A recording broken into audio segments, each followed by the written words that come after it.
அனைவருக்கும் வணக்கம். நான் மலர்விழி பிரபாகரன். இந்த வீடியோ மூலமாக உங்களை சந்திப்பதில் மகிழ்ச்சி.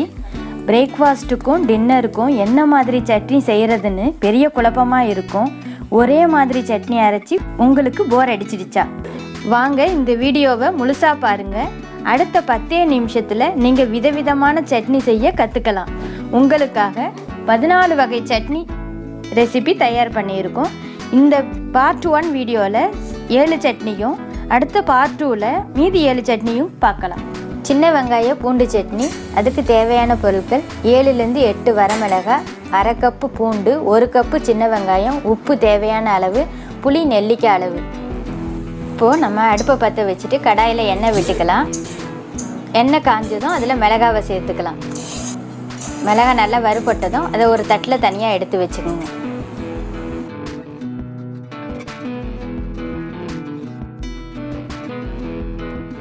வெங்காயத்தை சேர்த்துக்கணும். இப்போ வெங்காயம் நல்லா வதங்கிக்கிட்டே இருக்குது. இது கூட பூண்டை சேர்த்துக்குங்க.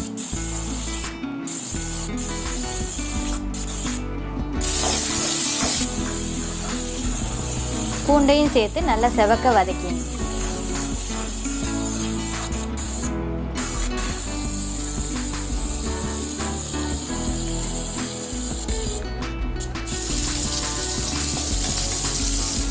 இப்போ நல்லா வதங்கிடுச்சு. இப்போ அடுப்பை ஆஃப் பண்ணிடுங்க. நல்லா ஃபேன் காற்றுல ஆற விட்டுடுங்க.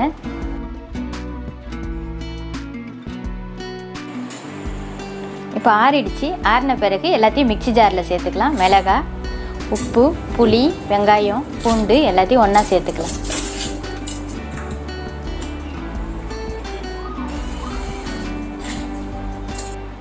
இப்போ நல்லா நைஸாக அரைப்பட்டுடுச்சு. நல்லா நைஸாக அரைச்சிடுங்க இந்த சட்னியை. இப்போ தாளிச்சிக்கலாம். கடுகு, உளுத்தம்பருப்பு, கருவேப்பிலை தாளிச்சு.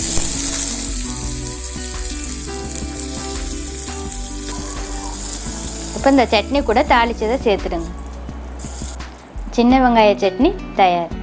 சின்ன வெங்காயத்தை சமையலில் அதிகமாக சேர்த்துக்குங்க, ஏன்னா பைல்ஸுக்கு ரொம்ப நல்லது. அடுத்ததாக கொத்தமல்லி சட்னி எப்படி செய்கிறதுன்னு பார்க்கலாம்.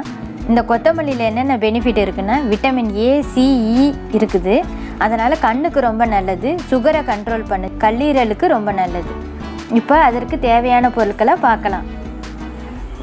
3லேருந்து 4 பச்சை மிளகாய், கொத்தமல்லி 1 கைப்பிடி, உப்பு தேவையான அளவு, உடச்சக்கடலை 2 ஸ்பூன், தேங்காய் 6 ஸ்பூன். இப்போ மிக்ஸி ஜாரை எடுத்துக்கோங்க. அதில் தேங்காய், உடச்சக்கடலை, உப்பு, பச்சை மிளகாய், கொத்தமல்லி எல்லாத்தையும் சேர்த்துக்குங்க. இப்போ மிக்சியில் நம்ம அரைச்சிட்டு வந்துடலாம். இப்போ எல்லாத்தையும் சேர்த்து அரைச்சாச்சு நைஸாக. இப்போ இதுக்கு தாளிப்பு சேர்த்துடலாம். இப்போ கொத்தமல்லி சட்னி ரெடி. இது வரைக்கும் நம்ம 2 சட்னி பார்த்துட்டோம். அடுத்ததான் நம்ம தேங்காய் சட்னி பார்க்கலாம். தேங்காய் சட்னி வழக்கமாக எல்லார் வீடுகள்லையும் அரைக்கிறது தான். இருந்தாலும் அதை பெனிஃபிட் சொல்கிறதுக்காக தான் இந்த சட்னியை நான் எடுத்துக்கிட்டேன். இதில் விட்டமின் B அதிகமாக இருக்குது. இது ஹார்ட்டுக்கு ரொம்ப நல்லது.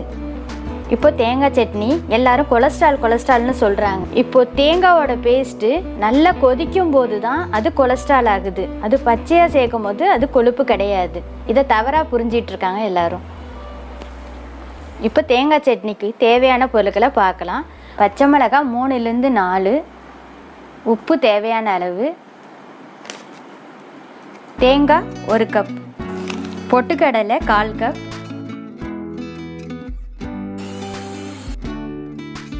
இப்போ இதே தேங்காய் சட்னியில் உடச்சக்கல்லையை கடைசியாக சேர்த்துட்டு ஃபஸ்ட்டு எல்லாத்தையும் அரைச்சிட்டு உடச்சக்கல்லையை கடைசியாக சேர்த்திங்கன்னா கூடுதல் டேஸ்ட்டு வரும். நான் இப்போ எல்லாத்தையும் ஒன்றா போட்டு அரைச்சிட்டேன். இப்போ தேங்காய் சட்னி அரைஞ்சிடுச்சு. இப்போது நம்ம தாளிப்பு கொடுத்துடலாம். அதுக்கு கடுகு, உளுத்தம்பருப்பு, கருவேப்பிலை சேர்த்து தாளிச்சிடலாம்.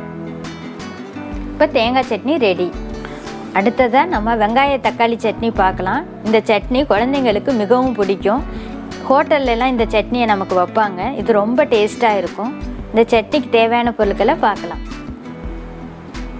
2 பெரிய வெங்காயம் பெருதாக கட் பண்ணிங்க. 2 தக்காளி கட் பண்ணி வச்சுங்க. 5லேருந்து 6 வரமிளகாய், தேவையான அளவு உப்பு. இந்த சட்னியை நம்ம வதக்கி அரைக்க போகிறோம். இப்போ கடாயில் எண்ணெய் விட்டுக்குங்க.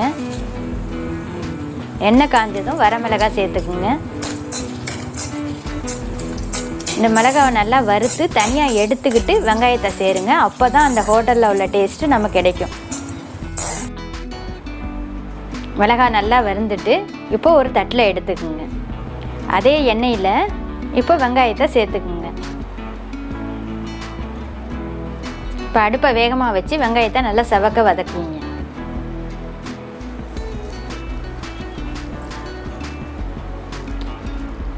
வெங்காயம் நல்லா வதங்கிடுச்சு. இப்போ தக்காளியும் உப்பு சேர்த்துக்கலாம். வெங்காயம் நல்லா வதங்கிறதுக்காக உப்பு சேர்த்துக்கிட்டேன். இப்போ நல்லா வதங்கிடுச்சு, ஆற விட்டுறலாம். இப்போது இதை மிக்ஸி ஜாரில் சேர்த்து நம்ம அரைச்சிட்டு வந்துடலாம். இப்போ நல்லா அரைஞ்சிடுச்சு. இதை ஒரு பவுலில் சேர்த்துக்குங்க. இப்போ தாளிப்பு சேர்த்துங்க. கடுகு, கருவேப்பிலை, பெருங்காயம், உளுத்தம்பருப்பு தாளித்து கொட்டிங்க. இப்போ வெங்காய தக்காளி சட்னி ரெடி. இப்போது வேர்க்கடலை சட்னி எப்படி செய்யலாம்னு நம்ம பார்க்கலாம். சென்னையில் இந்த வேர்க்கடலை சட்னி ரொம்ப ஃபேமஸ்ஸு. இதில் என்ன பெனிஃபிட் இருக்குன்னா, பாதாம், பிஸ்தா, முந்திரிகளை விட இதில் சத்துக்கள் அதிகமாக இருக்கிறதுனால இது ஏழைகளின் பாதாம்னு சொல்லுவாங்க. மெமரி பவரை இன்க்ரீஸ் பண்ணும், கொலஸ்ட்ரால் லெவலை குறைக்கும். இப்போ தேவையான பொருட்களை பார்க்கலாம். வறுத்து தோல் நீக்கிய வேர்க்கடலை 1 கப்பு, வரமிளகாய் 7லேருந்து 8, உப்பு தேவையான அளவு. கடாய் வச்சுங்க. அதில் எண்ணெய் 1 ஸ்பூன் விட்டுக்குங்க. அதில் மிளகாவை சேர்த்துக்குங்க. மிளகாவை நல்லா செவக்க வறுத்து ஒரு தட்டில் எடுத்துக்குங்க.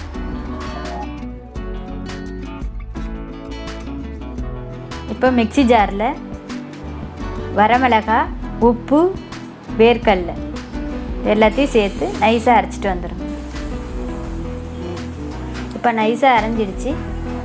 இப்போ நம்ம ஒரு பவுலில் மாற்றிக்கிட்டு தாளிச்சிடலாம்.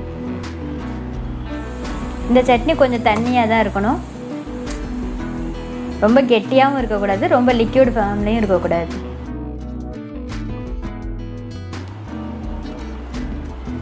வேர்க்கடலை சட்னி ரெடி. அடுத்ததாக ஒரு டிஃப்ரெண்ட் டைப் ஆஃப் சட்னியை பார்க்கலாம். எங்கள் ஊரில் இந்த சட்னி ரொம்ப ஃபேமஸ்ஸு. இதை தக்காளி கொஸ்துன்னு சொல்லுவாங்க. இதுக்கு தேவையான பொருட்கள்: 5 பெரிய தக்காளி, ஒரு பெரிய வெங்காயம் பொடியாக கட் பண்ணது, 4 பச்சை மிளகாய் பொடியாக கட் பண்ணது, 1/2 ஸ்பூன் குழம்பு மிளகாத்தூள், 1/4 ஸ்பூன் மஞ்சத்தூள். இப்போ தக்காளியை எப்படி வேக வைக்கலாங்கிறத நான் காமிக்கிறேன். இப்போ அடுப்பை பற்ற வச்சு இப்போ தக்காளியை இந்த மாதிரி கவுத்த மாதிரி வச்சுக்கோங்க. இதில் தக்காளி நனைகிற அளவுக்கு தண்ணி விட்டுங்க. இப்போ தக்காளி ஒரு 10 நிமிஷம் வேகிற வரைக்கும் மூடி வச்சிருங்க. இப்போ 10 நிமிஷம் ஆயிடுச்சு. திறந்து பார்க்க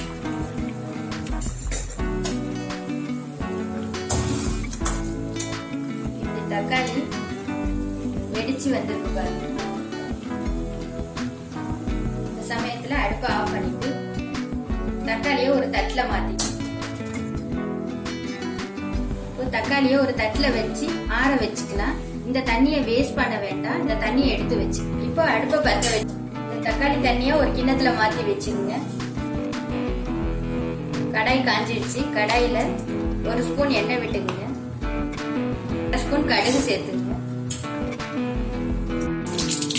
இது கூட கருவேப்பிலை, பொடியா கட் பண்ண வெங்காயம், பொடியா கட் பண்ண பச்சை மிளகாய்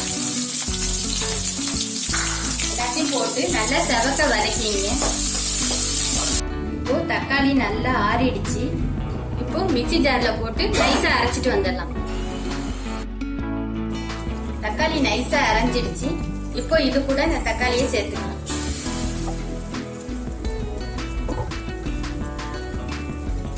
நம்ம வேக வச்ச தண்ணிய மிக்ஸி ஜார்ல கழுவி விட்டுக்கலாம். இது கூடவே பெருங்காயத்தூள், 1/4 ஸ்பூன் மஞ்சத்தூள், 1/2 ஸ்பூன் மிளகாத்தூள், உப்பு தேவையான அளவு சேர்த்துக்கணும். இந்த இந்த சட்னி எப்போதுமே கொஞ்சம் தண்ணியா இருந்தா தான் டேஸ்டா இருக்கும். இன்னும் ஒரு கிளாஸ் தண்ணி சேர்த்துங்க. இப்போ மூடி போட்டு ஒரு 5 நிமிஷம் கொதிக்க விடுங்க. இப்போ மூடியை திறந்து பார்க்கலாம். நல்லா கொதிச்சிருச்சு. இப்போ அடுப்பு ஆஃப் பண்ணிடலாம். சட்னி ரெடி ஆயிடுச்சு. இந்த சட்னி தண்ணியா தான் இருக்கும்.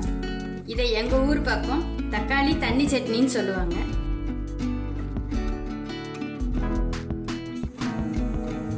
கார சட்னிக்கு தேவையான பொருட்கள் 5 வரமிளகாய், தேவையான அளவு பெரிய சைஸ் வெங்காயம் 2.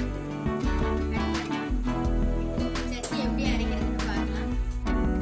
ஜாரை எடுத்துக்கங்க. இதுல வரமிளகாய் சேர்த்துக்கோங்க. தேவையான உப்பு சேர்த்துக்கோங்க. வெங்காயத்தையும் இது கூட சேர்த்துக்கோங்க.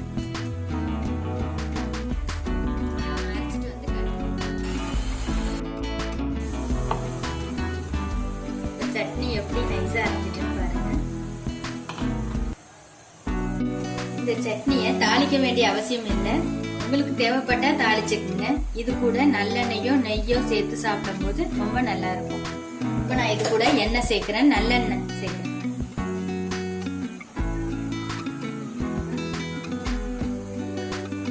கார சட்னி ரெடி. உங்களுக்கு இந்த வீடியோ பிடிச்சிருக்கும்னு நினைக்கிறேன். பார்ட் 2ல மிச்சம் உள்ள 7 வகை சட்னியை பார்க்கலாம். எங்கள் சேனலுக்கு மறக்காமல் சப்ஸ்கிரைப் பண்ணுங்கள். இப்போ தான் பார்ட் 2 வரும்போது நோட்டிஃபிகேஷனில் வரும்.